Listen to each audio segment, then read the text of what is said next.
نحمده ونصلي على رسوله الكريم اما بعد فاعوذ بالله من الشيطان الرجيم بسم الله الرحمن الرحيم رب اشرح لي صدري ويسر لي امري واحلل عقدة من لساني يفقهوا قولي. قدرت کے باوجود حدیث میں آیا ہے کہ پیغمبر اسلام صلی اللہ علیہ وسلم نے فرمایا، جب تم کو اپنے دشمن پر قدرت حاصل ہو جائے تو اسے معاف کرنے کو اس پر اپنی قدرت کا شکرانہ بنا لو. روی عن النبی صلی اللہ علیہ وسلم انہ قال اذا قدرت علی عدوک فاجعل العفو عنہ شکرا للقدرت علیہ ادب الدنیا والدین للبصری. اخلاق کیا ہے؟ اخلاق اعلیٰ انسانی کردار کا دوسرا نام ہے. انسانی تعلقات میں کسی شخص سے جس اعلیٰ سلوک کی توقع کی جاتی ہے اسی کو اخلاق کہتے ہیں. بہت خوبصورت بات ہے. انسانی تعلقات یعنی جیسے ہسبینڈ وائف کا تعلق ہے، بہن بھائیوں کا، ماں باپ کا، بچوں کا، تو اس میں کسی شخص سے جس اعلیٰ سلوک کی توقع کی جاتی ہے یعنی دوسرے سے اعلیٰ کردار کی یا اعلیٰ معاملے کی، اسی کو اخلاق کہتے ہیں. کسی انسان کی انسانیت کو پہچاننے کا معیار یہی اخلاق ہے کہ کوئی شخص کس طرح کا کردار اور اخلاق رکھتا ہے. اسی سے پتہ چلتا ہے کہ وہ دوسروں کے ساتھ تعلقات اس کے کیسے ہیں. ایک شخص سے آپ کی دشمنی ہو گئی، پھر ایسے حالات پیش آئے کہ آپ نے اس کو زیر کر کے اس کے اوپر قابو پا لیا، یعنی آپ غالب آ گئے. اس وقت ایک صورت یہ ہے کہ آپ اس معاملے کو صرف انتقام کی نظر سے دیکھیں.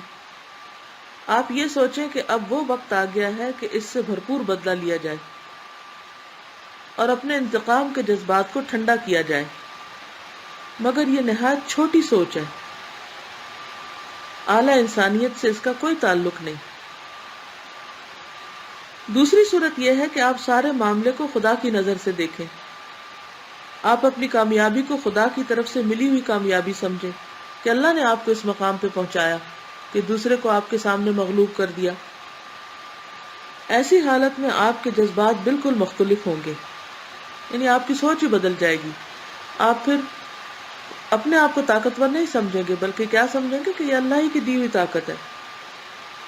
اب آپ کے اندر شکر کا جذبہ ابھر آئے گا.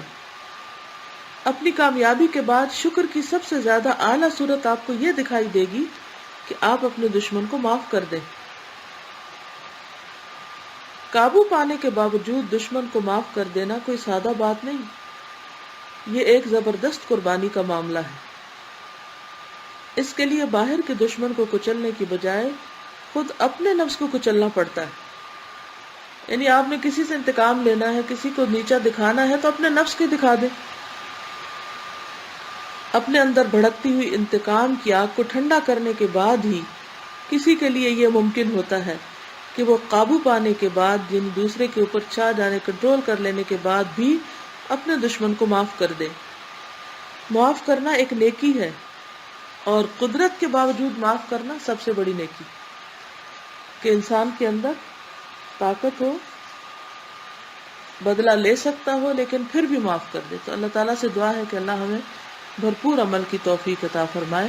وآخر دعوانا ان الحمد للہ رب العالمین. السلام علیکم ورحمۃ اللہ وبرکاتہ.